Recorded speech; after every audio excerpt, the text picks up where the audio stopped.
Bon, messieurs, nouvelle saison qui commence. Quel est votre état d'esprit aujourd'hui?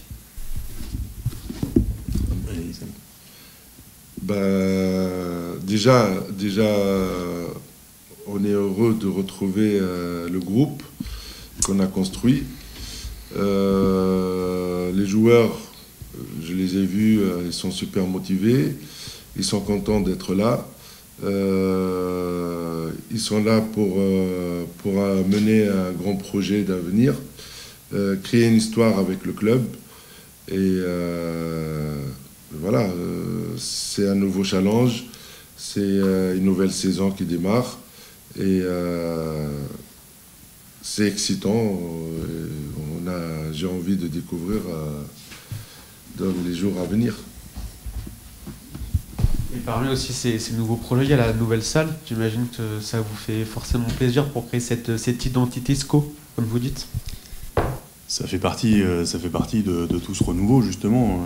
Là, il y a une espèce de petit air de rentrée des classes où, justement, il y a plein de nouveautés. Il y a les nouveaux équipements, il y a la nouvelle équipe. Voilà, donc on est dans la dynamique du retour au travail. Donc c'est intéressant. Cette nouvelle salle va nous donner, on espère, des nouveaux moyens, mais voilà, en tout cas des nouveaux moyens d'avoir plus de cohésion, d'avoir plus d'identité quelque part. Et puis donc c'est vraiment un élément important de cette nouvelle saison globalement. Et concrètement, cette salle, ça va vous changer quoi pour vous au quotidien et sur le moyen long terme? Ça change tout, parce que là, on va être dans une salle où on va être le seul résident. Aujourd'hui, on a l'équipe pro qui joue à Jean-Bouin, on a les équipes de l'assaut qui jouent à la Roseraie ou dans d'autres salles sur Angers. Même si on ne pourra pas loger tout le monde demain au Hara, en tout cas, on va tous vivre sur le même toit. Donc les pros, la réserve, les plus jeunes, le centre administratif, tout sera là-bas. Et donc, quelque part, en termes de cohésion de club, pour nous, je pense que, voilà, je dis souvent qu'on ne mesure pas encore forcément tous les effets que ça va nous apporter.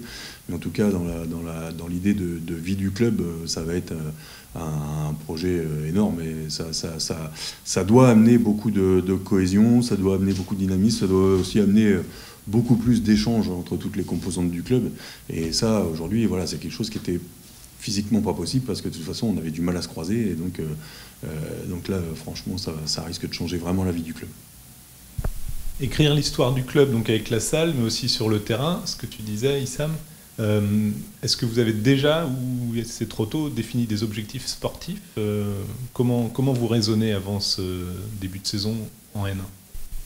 L'objectif pour nous est clair, c'est de retrouver la Pro League de suite.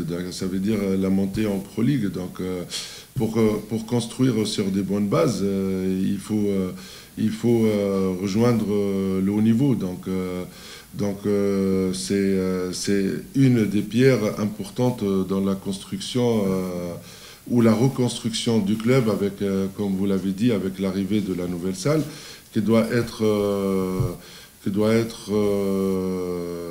l'atout de notre projet, parce que être indépendant dans une salle, c'est très important pour le club, et aussi la cohésion et le moment de convivialité qu'on va retrouver avec tous les catégories.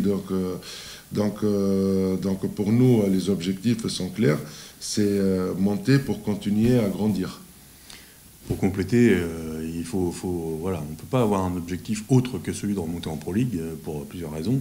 D'abord parce que, on a envie de réécrire un peu cette histoire du club, et on est tous convaincus que l'histoire s'inscrit dans la Pro League. Et puis aussi, quand on parle de nouvelle salle, il faut aussi souligner que malgré notre descente en N1 cette année, on a aussi conservé la confiance notamment des collectivités, de la ville d'Angers, du département, de la région, et puis de nos partenaires. Et quelque part, on leur doit aussi de montrer un dynamisme peut-être un petit peu différent, et on se doit d'avoir des objectifs pour nous, mais aussi pour tous les gens qui nous accompagnent et qui nous font confiance. Donc on ne peut pas avoir d'autres objectifs aujourd'hui, quand on s'appelle Angesco, que de vouloir remonter en Pro League. Par rapport à cette remontée, c'est vraiment un an ou plus sur le moyen terme ou quelques années, ou c'est vraiment un an, c'est une priorité absolue pour vous cette remontée? Je pense que quand on veut inscrire l'avenir en Pro League, il faut que ce soit à échéance courte. La Pro League, c'est un niveau qu'on connaît. Le fonctionnement de la Ligue, c'est quelque chose qu'on connaît. Aujourd'hui, on est prêt. Globalement, voilà, c'est pas parce qu'on sort du championnat de Ligue. Moi, j'ai plutôt émis le souhait qu'on continue à avoir ces mêmes fonctionnements qu'on avait dans la Ligue, parce que demain, on a envie d'y retourner très vite. Donc moi, de toute façon, l'objectif de la saison, et c'est ce qu'on a dit aux joueurs tout à l'heure, de toute façon, c'est remonter à la fin de saison prochaine. Si on n'avait pas eu envie de monter, on n'aurait pas déposé un statut VAP. Si on dépose un statut VAP, c'est que de toute façon, on a de l'ambition. Et donc voilà, quand on a créé le groupe de joueurs avec Issam, et d'abord quand on a fait confiance à Issam aussi par rapport à l'entraînement, tout ce groupe de joueurs, il a été créé dans cet objectif. Et tout le travail qu'on est en train de mettre en place et tout l'environnement sportif, il est vraiment pour aller vers cet objectif. Je pense que c'est le seul objectif qu'on s'est donné, c'est le seul qui a été partagé avec l'ensemble des joueurs tout à l'heure. Je pense qu'aujourd'hui, le message, il est très clair et l'objectif, il est très clair pour tout le monde. Donc si on ne devait pas monter en fin de saison, même à finir deuxième ou troisième, ce serait un échec par rapport à ce qu'on s'impose. Et voilà, pour être ambitieux, pour avoir des résultats, il faut aussi être ambitieux, quoi. Issam, est-ce que tu peux nous décrire un peu rapidement l'effectif tel que tu l'as construit? Comme on a dit, c'est un projet. Donc le projet, on est parti sur un projet avec des joueurs pros et surtout aussi intégrer des jeunes joueurs dans l'effectif professionnel. Donc c'est pour nous c'est de garder un certain niveau de performance. Et deuxième, comme on a dit, il faut aujourd'hui que Angesco retrouve son identité, une identité aussi comme un grand club formateur. Donc nous aussi, on est dans l'accompagnement de ces jeunes joueurs vers le professionnalisme. Donc l'équipe, elle est construite par 10 ou 11 joueurs pros et 10 joueurs, jeunes joueurs, dont 5 qui sont déjà là depuis un moment au club. Ce recrutement plutôt jeune, c'était vraiment une volonté forte du club et des dirigeants? Forte, bien sûr, parce qu'à un certain moment, quand tu descends en division inférieure, c'est sûrement qu'il y a une perte financière. Donc oui, on est parti à la recherche des jeunes avec un grand potentiel. Ce n'est pas des jeunes pour venir compléter l'effectif de l'équipe réserve, mais plutôt pour apporter aussi de la qualité à l'équipe première. Donc c'est des jeunes joueurs avec un grand potentiel. Donc voilà. Considéré pour moi comme dans l'effectif pro. Vous avez une idée de votre capitaine ou c'est encore un petit peu trop tôt? C'est un peu tôt parce que c'est que les débuts, c'est le premier jour. Mais vous savez très bien, cette année, 85% de l'effectif est à renouveler. Donc aussi, il y a un côté les dirigeants qui ont leur mot à dire par rapport au capitaine. Et aussi, le groupe doit désigner aussi son capitaine. Donc c'est un peu tôt pour parler du capitaine. Et concrètement, financièrement, président, économiquement, le budget, ce sera à quelle hauteur, à quel niveau, j'imagine? Non, forcément un petit peu en baisse par rapport à l'année dernière? Le budget, c'est pas forcément important à l'heure qu'il est. Effectivement, il faut bien penser que quand on est une division en dessous, forcément le budget n'est pas tout à fait le même. Ça nous a amené à nous poser des questions sur certaines choses, mais en tout cas, l'idée était quand même de se faire fort, de mettre une structure en place qui puisse nous permettre de répondre à nos objectifs.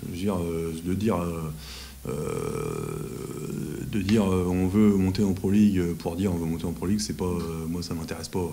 Donc il faut le dire, mais il faut aussi mettre les moyens qui sont en place derrière. Donc ça nous a amené à réfléchir à certaines choses, à organiser un petit peu des choses différemment, à aller travailler des sujets, peut-être des fois un peu plus à l'économie, mais en tout cas, ce qui était important, c'était d'arriver à mettre une structure qui soit une structure quand même professionnelle, qu'on puisse faire adhérer les joueurs à un certain niveau d'implication, parce que ça passera aussi par là. Et donc voilà. Bon, pour moi, le budget aujourd'hui, c'est pas une question. Alors, il est suffisant pour remplir le cahier des charges VAP. Voilà. Donc ça, c'est déjà le plus important. Après, voilà. Bon, on peut pas se permettre des folies, c'est sûr. Mais en même temps, on a mis les moyens là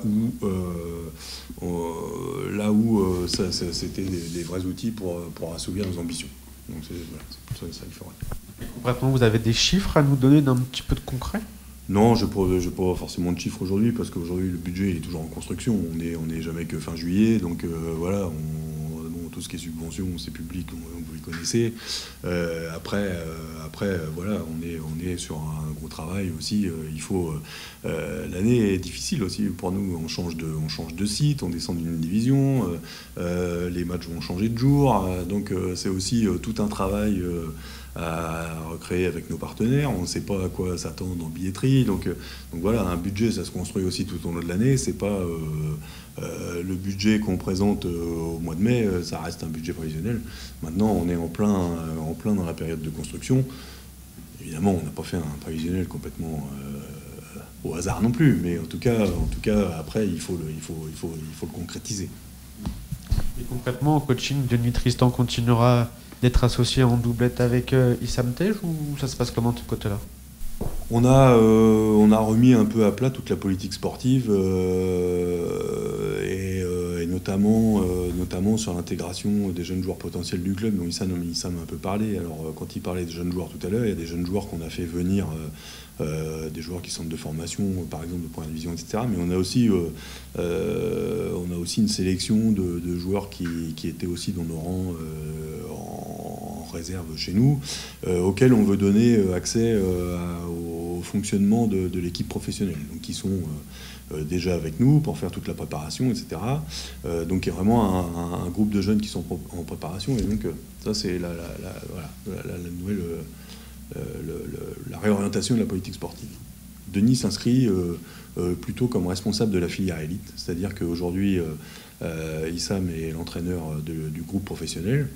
Denis travaillera forcément en binôme avec lui, mais aura aussi cette casquette de responsable de la filière élite, c'est-à-dire des réserves de notre académie, et fera plus dans le rôle d'adjoint, fera plus le lien entre les joueurs de l'association et le groupe professionnel. Mais il travaillera forcément en binôme avec Issam. Et concrètement, qu'est-ce que vous avez appris de cette saison dernière ? Vous avez forcément appris de vos erreurs. Vous avez appris de quoi, par exemple ? Au niveau du recrutement, j'imagine déjà ? D'abord, on apprend toutes les saisons, parce qu'il n'y a jamais une saison qui se ressemble. Et donc, quand on finit une saison, on dit toujours j'aurais pas dû faire ça comme ça, et j'aurais pas dû faire ça comme ça. Ceci dit, une connerie chasse l'autre, souvent. Voilà, mais on a aussi des réussites de temps en temps. Mais alors, on va pas revenir sur le recrutement de l'année dernière, mais bon, clairement. L'année dernière, on s'est séparé de l'entraîneur au mois de novembre. Tout ça c'est forcément le résultat d'erreurs qui ont été accumulées, parce qu'à un moment donné, si tout se passait bien, ce serait jamais passé Guillaume Dupin. Et donc voilà, si le groupe a été renouvelé à 85%, c'est aussi qu'à un moment donné, on s'est pas retrouvé dans certaines choses. Et donc forcément, il y a alors, de dire on a appris, on a appris des choses qu'on savait peut-être déjà aussi, mais dit forcément, il y a forcément des choses qu'on se dit, je ferai plus comme ça, ou je ferai plus comme ci.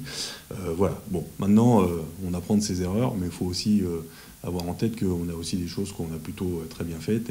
Et moi, ce qui me semble important, c'est qu'on ait la sensation que le club avance, que le club avance dans sa structuration, dans sa pérennité.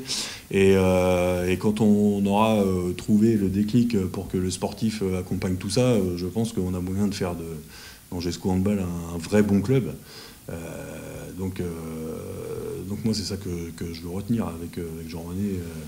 On travaille beaucoup justement sur ces structurations, et je pense que l'avenir du club, ça passe d'abord par là. Donc, après, voilà, dès que le sportif sera un petit peu plus dynamique et performant, on